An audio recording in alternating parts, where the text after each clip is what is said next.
E aí, pessoal, tudo bem? Sou o João Marcos, aqui do Ser Genial. Nesse vídeo nós vamos resolver dois exercícios de força elétrica, da lei de Coulomb. Então, qual que é o primeiro exercício? Um exercício do Sesgran-Hill, que diz que a lei de Coulomb afirma que a força de intensidade elétrica de partículas carregadas é proporcional. Bom, então o exercício está tratando da lei de Coulomb. Ou seja, qual que é a lei de Coulomb? Ela diz que a força de interação entre duas cargas é igual a constante eletrostática do meio multiplicado pelo módulo de uma carga multiplicado pelo módulo da segunda carga dividido pela distância entre essas duas cargas ao quadrado. Essa daqui é a lei de Coulomb. Então vamos analisar as alternativas. Ele está dizendo que, de acordo com a lei de Coulomb, a força de intensidade elétrica de partículas, ou seja, no nosso caso F aqui, é proporcional. Bom, quando ele diz proporcional, ele quer dizer que é diretamente proporcional. Então, vamos pensar aqui rapidamente numa matemática. Se nós temos uma certa equação, por exemplo, A igual B sobre C, isso daqui me diz que A é diretamente proporcional a B e inversamente proporcional a C. Ou seja, nesse caso aqui, nesse exemplo, entre frações, o numerador é diretamente proporcional ao numerador do outro lado da equação, inversamente proporcional ao denominador. Então, nós podemos deduzir que F ele é diretamente proporcional ao K, a carga 1 e a carga 2. E o F é inversamente proporcional à distância entre as partículas, entre as cargas. Isso faz muito sentido, porque quanto maior a distância, menos uma está longe da outra, menos interação vai existir entre elas, né? Menos força vai existir entre elas.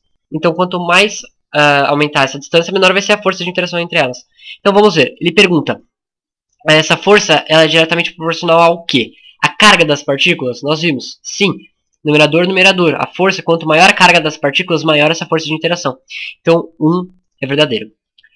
Agora, é diretamente proporcional às massas das partículas? Bom, não. Isso nem está envolvido na lei de Coulomb. Não importa a massa. Né? O que importa é a constante eletrostática do meio, as cargas e a distância. Então, 2, falso.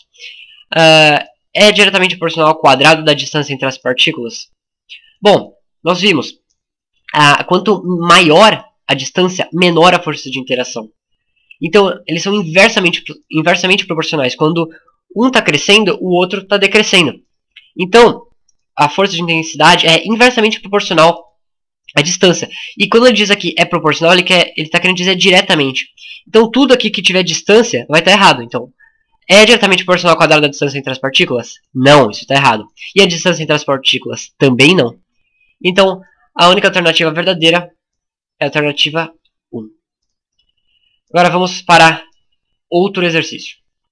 Esse exercício aqui, o exercício da Unip. O que ele está falando? Nós temos esses 3 esquemas aqui, onde A e B são prótons, ou seja, são positivos, e C e D representam elétrons, tem carga negativa. O meio onde estão é vácuo, ou seja, é um meio só, então a constante eletrostática vai ser sempre a mesma. E a distância entre as partículas em questão é sempre a mesma distância D. Então, mais algumas proposições para nós analisarmos. Proposição 1. Em todos os esquemas, a força eletrostática sobre cada partícula, próton ou elétron, tem a mesma intensidade. Bom, então vamos pensar. O que diz a lei de Coulomb? Que a força eletrostática, a força de interação entre duas cargas, é igual a constante do meio, multiplicado pelo módulo de uma carga, multiplicado pelo módulo da outra carga, dividido pela distância entre essas cargas ao quadrado. Então, como o exercício nos disse, a distância vai ser sempre a mesma. Então, isso daqui não vai variar. Também, como estão todos no mesmo meio, a constante também não vai variar. E as cargas? Bom, ele está dizendo que representam prótons e elétrons. Então, A é um próton, B é um próton, C é um elétron e D é um elétron. Nós sabemos que a carga fundamental, E, é igual a 1,6 vezes 10 a menos 19 Coulomb. Então, A e B têm uma carga de 1,6 vezes 10 a menos 19 Coulomb. E C e D também tem essa mesma carga. Vezes 10 a menos 19 coulomb. Tem essa mesma carga, só que é uma carga negativa. Porque são elétrons. A carga de elétrons são negativas e as de próton positivas. Porém, nessa aqui na equação de Coulomb, na lei de Coulomb, a gente não considera sinal, porque ele usa o módulo. Então, em todos os nossos esquemas, as cargas envolvidas vai ser sempre, de um lado, 1,6 vezes 10 a menos 19, e do outro lado, 1,6 vezes 10 a menos 19, pensando em módulo. Como a lei envolve módulo, a gente não esquece sinal, a gente sempre vai usar positivo. Então, nós podemos ver que, em todos os esquemas, a força de interação é a mesma. Por quê? Porque o ambiente é o mesmo, então K não vai variar. A distância é a mesma, então D não vai variar. E então, como é o módulo das partículas, e todas têm a mesma carga, isso aqui também não vai variar. Então, a força de interação em todos esses três esquemas é constante. Então, é verdadeira a proposição 1. Vamos para 2. Em cada um dos esquemas, a força sobre uma partícula tem sentido sempre oposto ao da força sobre a outra partícula. Então, vamos aqui desenhar as forças nesse esquema. A e B, nesse esquema 1 aqui, A e B são positivos e cargas com o mesmo sinal se repelem. Então, A vai exercer sobre B uma certa força para cá. E B vai exercer sobre A uma certa força para cá. Nós podemos ver que estão na mesma direção, sentido oposto. A mesma coisa, vamos olhar aqui entre A e C. A positivo, C negativo. Então, vai ser uma força de atração. Então, C vai exercer em A uma força aqui. E A vai exercer em C uma força aqui. Então, nós podemos ver que está na mesma direção e os sentidos são opostos. Um para a direita e outro para a esquerda. E a mesma coisa aqui entre o C e o D. C negativo, D negativo. Vai ser uma força de repulsão. D vai exercer em C uma certa força aqui. E C vai exercer em D uma certa força aqui. Então, em todos os casos, nós podemos perceber. A linha de aplicação, a direção, é sempre a mesma. Porém, os sentidos são sempre opostos. Um para a direita, outro para a esquerda. Então, a proposição 2 também é verdadeira. Proposição 3.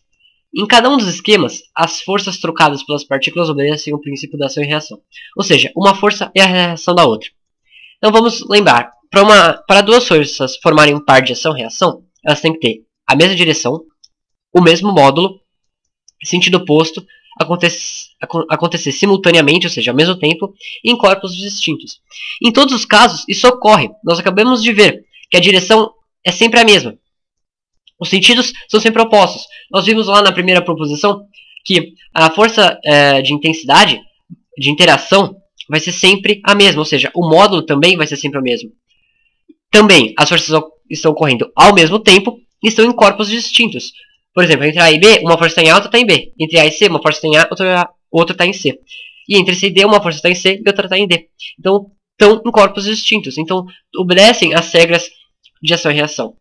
Então, proposição 3 também é verdadeira. São pares de ação e reação. E 4. Em todos os esquemas, as forças entre as partículas são sempre de atração. Bom, aqui nós já podemos ver que está incorreto. É falso. Por quê? Cargas de mesmo sinal, elas se repelem. Cargas com o mesmo sinal se repelem. Cargas com sinais diferentes se atraem. E aqui nós podemos ver que no esquema 1 são cargas que são diferentes, são cargas iguais, então vão se repelir. No esquema 2 é uma positiva e outra negativa, então vão se atrair. Mas no esquema 3, como no esquema 1, é de repulsão, porque as cargas têm o mesmo sinal.